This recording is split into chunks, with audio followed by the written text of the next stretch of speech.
The criteria that was used to create this mailer campaign was as follows.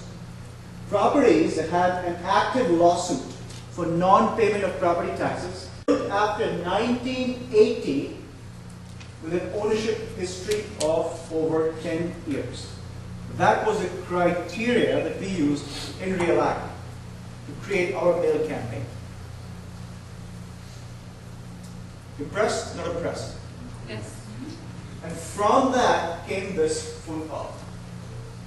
ARV 120. How much did she say? 150. That's what I meant. Huge disconnect between what people think what the reality is. And I don't know if I got to the point, but I asked her towards the end, what's your balance? And I think she said 50 or 60. The actual balance is 35. How do I know the balance is 35? Amortization schedule. Deed of trust and the amortization schedule. Taxes owed were $21,000. Property taxes. Is that unusual? You think? We take a look at what's happening around you. And the flip rate we had was 18. How do I know that? We went to it. A walkthrough. And this is what she told me when I met her face to face. Can you read that? 2 months behind. She's 2 months behind her property payments. Now do you think the equation changed? Okay. I'm about to show you a strategy that probably most experts will charge you $50,000, $60,000, $70,000 to share. How would you like to learn how to get ahead of or get a superior position over the bank's position when you deal with the seller? Yes. That's what this deal is. Did you understand what I said? How would you like to negotiate so that your position is ahead of the bank? They've got to take care of you before they take care of the bank. Yes. Okay. How many of you know Texas is a tax deed state? Clay, can you give us a 30-second spiel on tax deeds? That's, by the way, ladies and gentlemen, is my business partner. I learned to, I used to call him my partner, now I know better. That's my business partner, a co-founder of Real Acquisitions, and not probably the definite expert on tax properties in the state of Texas. Well, aside from Arnie, of course. Right. A lot of places, I hear a lot of people talk about tax liens. In fact, AG and I were at the tax auction not too long ago. We don't go to buy, but we just go to network, see what's going on, make sure we're keeping current with everything. And I hear people explaining to other people that these guys are buying tax liens and everything like that. There's no such thing as a tax lien in the state of Texas. It doesn't exist. When you go to the tax auction, you actually get a deed, it's your property. So he's about to show you one of the things, one of the quirks about Texas that allows you to get what's called a super lien on a property. So back to you. Thank you, Clay. Does that make sense to everybody? Yes. So I need somebody to do the math for me. 7. Okay. Show of hands again. Who's closed a deal in the last 12 months? What's your name, sir? Greg. Greg, make an offer. I'm the seller. Numbers are right here in front of you.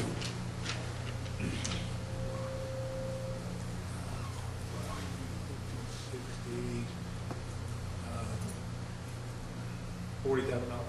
So you're going to give me $40,000 cash,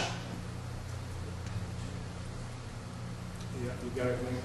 which means so I take care of the mortgage or you take care of the mortgage? Yeah, I pay it. It's paid off if I take care of it. So I'll take care of it. But no. So you take care of 35, you take care of 21, you give me 40,000. Man, I want that. I want to sell some homes to you. Okay, let me do the math. 35, 21, 18. You're out. What is 35 plus 21 plus 18? Sorry?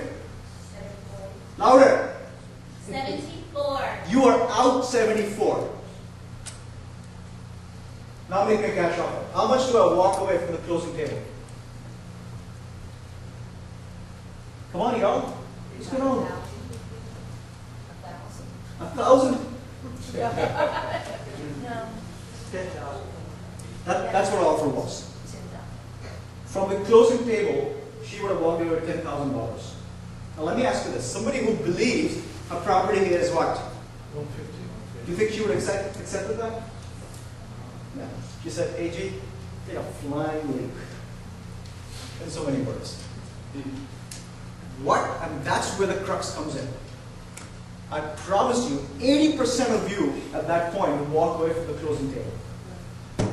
What's your second offer? And don't tell me 15,000, because that's not a second offer. You're just changing the terms of the same offer.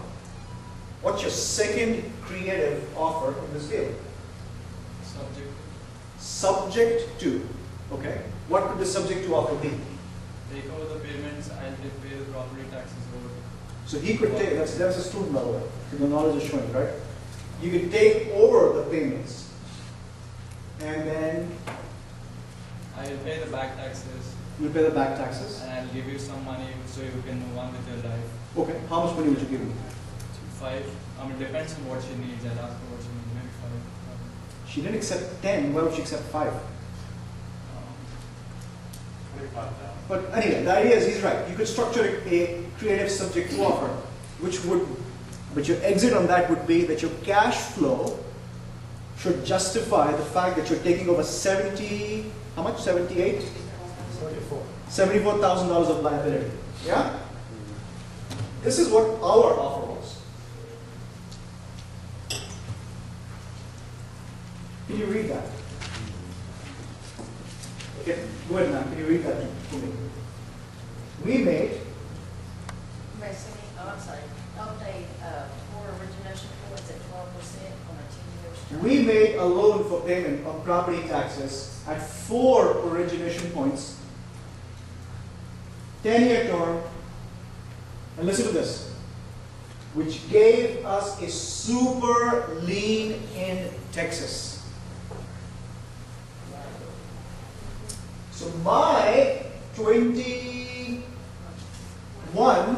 and with points, I think it was 22 something, is now suddenly ahead of the bank loan. What's the question? You made a loan to who? Who did we make a loan to? To the seller.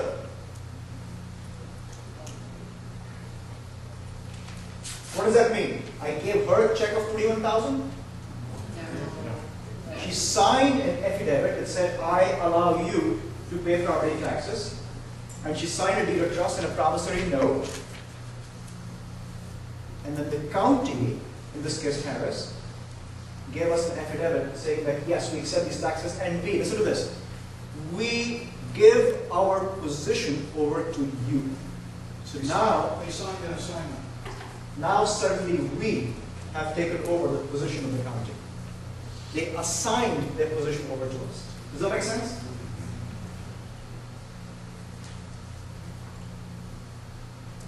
Now, let me break it down for you. Right now, the seller is paying approximately 22-23% in penalties and interest to the county.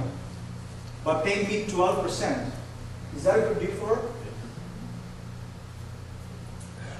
Yeah, heck yeah.